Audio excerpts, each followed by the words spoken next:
just really non-metagame decks, and I have better metagame deck luck in the Just for Fun room.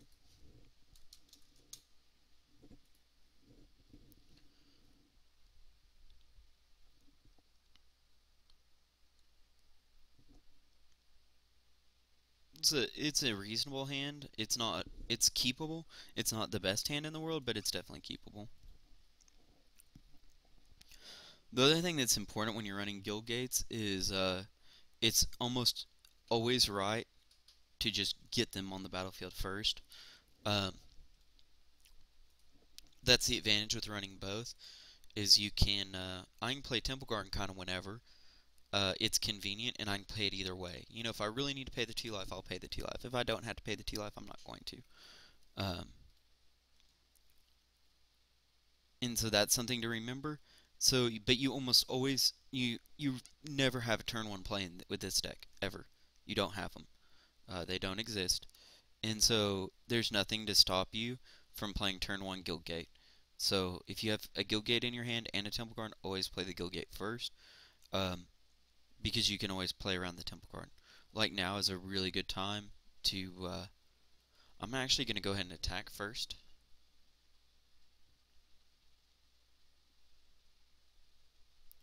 And I can do this one of two ways. I can go ahead and run out my other call, or I can let him attack Druids, make a token, kill one of his creatures. But I think the right play is to go ahead and call right here, because then I can save Druids for something bigger later on down the road. Because, I mean, that's one of the things. Remember, 3/3 is one of my smallest tokens. Um, so it's not the one that you really want to overextend with. I'm pretty happy with blocking Foundry Street here. I don't want to hit Gorehouse until I can, especially with a Collective Blessing in hand, until I can get that going. Yeah, I'm fine with that. You know, if he wants to waste Pump Spell to get rid of it, I'm okay with that. Um, Man, that's unfortunate. Probably should have waited a turn, but it's alright. So, I'm going to go ahead and stay back now, because this lets me do a couple of different really cool interactions. I can either root bound, which is probably what I'm going to do here. Uh, yeah, I think root bounding and getting rid of that Foundry Street is pretty solid, and I don't have to worry about it getting removed, since they're both indestructible. I can, either kill one or the other, and I think Foundry Street's a little more threatening right now, because the Mad Cat skills is on it.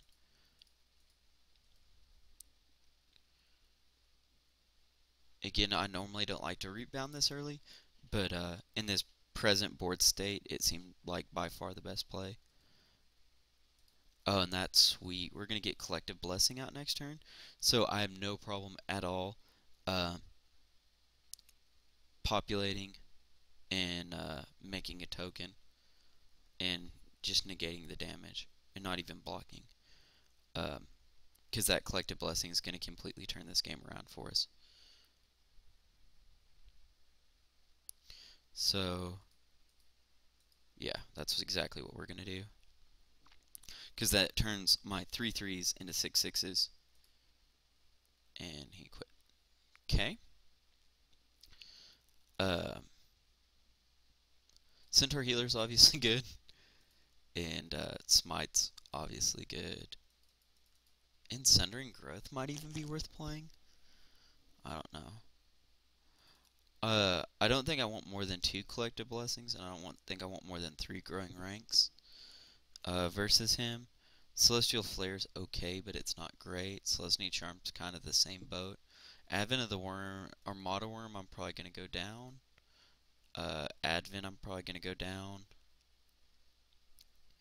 Where else do I want to make a cut?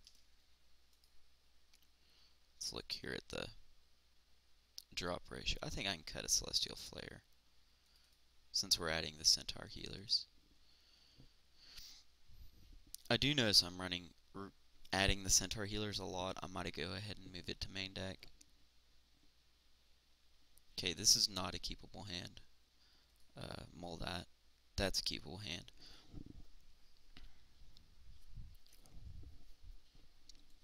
The other thing that's big with this deck is you have to just understand your interaction level and how much mana you need for the deck to function. Um, you need at least 3 mana to do much of anything, and you really need 4 mana to do most of the things in the deck. Uh, Very aggressive start here, so this is a good deck to test against. Um, because this is probably going to be the bad matchup that I'm going to have is this the very aggressive decks and the very controlling decks, because this is very much a mid-range deck. You know, it's not super fast, it's not super slow, but it does have some overwhelming power in it, which is important. So here, I think the best call is to Celestial Flare and make him pick one of his 3 creatures that he's going to sacrifice right here. Then I will play Centaur Healer on my turn, which gives me a 3/3 blocker, and I can take out another creature if he attacks again, and I gain 3 life. Pretty happy with that.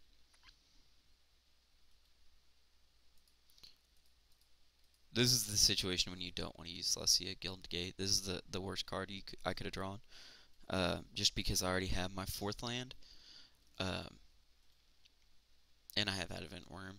So I'm probably going to play Temple Garden untapped, unless he just is super aggressive here. He can keep me from blocking with 1, which is bad. Uh,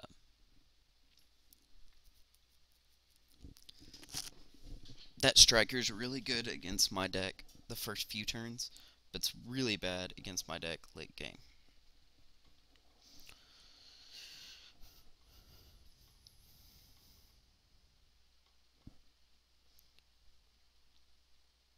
That's the other thing. It's like if this was a token, it'd be a lot better, because then I can rebound defenses.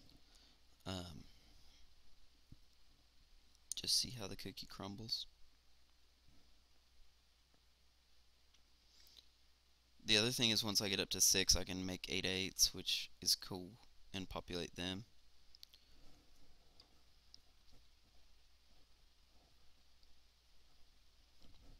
Very neat card. Probably not insanely useful versus his deck, but it's still a good card.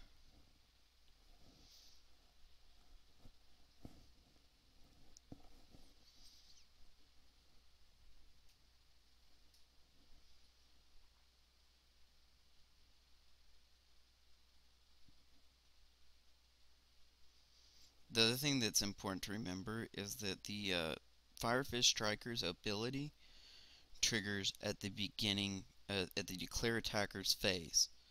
So you can let that ability resolve and then respawn after the ability resolves to play like an Advent of the Worm. That way he can't target it, which is probably what I'm going to do next turn. And that way I can get rid of that card, and then I can get rid of all of his creatures very quickly after that. But I'm going to go down really low in life to do that.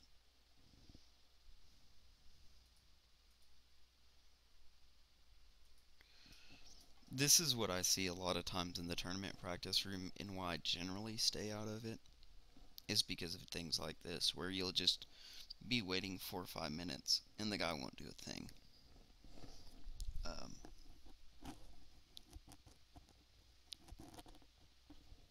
you also normally get really poor sports, which is unfortunate.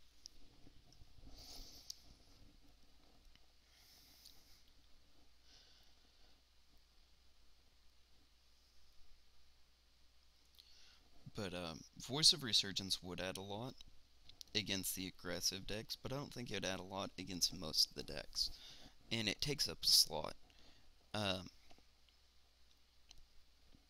so depending on what cards in Theros do, it may or may not be worth it. And it may or may not retain its value. It may plummet, it may skyrocket. You know, it might be $100 card like Jace was in Standard. You never know. But it's best to wait once I sold them when they went way up the first time, because I think I got foil ones for like $25 a piece right when the set came out. And then once they went up to like 67, I think is when I sold mine um, for foils. And I just I haven't been able to justify getting back into the card. I like the card a lot. It's a really cool mechanical card. It's just a very high price tag, especially if I'm not going to be winning tournaments with it.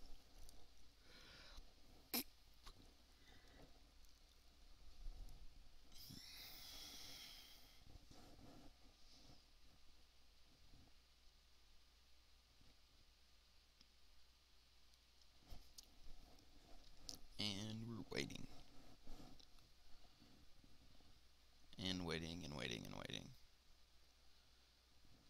It's and again, this is why some people say to get in the tournament practice room and to really test it, and this is one of those reasons that I don't like doing it. Is I mean, you have stuff like this happen.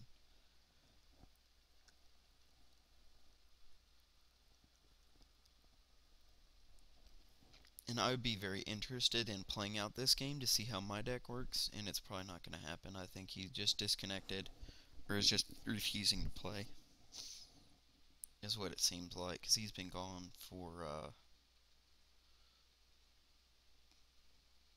when was the last time some triggered? At 35, so he's been gone for over 5 minutes, most of the time. After about, 5 or 6 minutes, you could have easily rebooted your computer and signed back on to the client if you were interested in it. But I'm going to wait it out just in case he comes back. And I could finish playing out my strategy. Because I think even though it doesn't look good for me at all right now, I think I'm in pretty good place. Especially with the ability to cast the Advent Worm and kill that striker. Because as soon as that striker's dead, all of his stuff is going to fall very quickly after that. It's the one card that's really hurting me at the moment.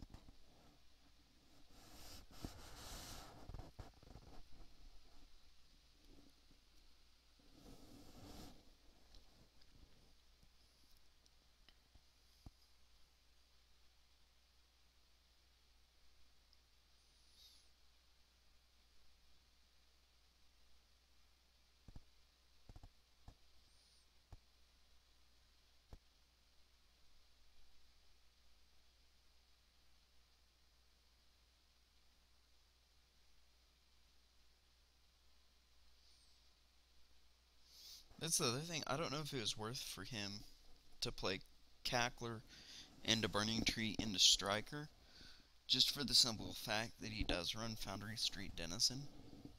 And if you play 2 or 3 cards in a turn with Foundry Street Denizen, he's a 4-1, which is really, really powerful.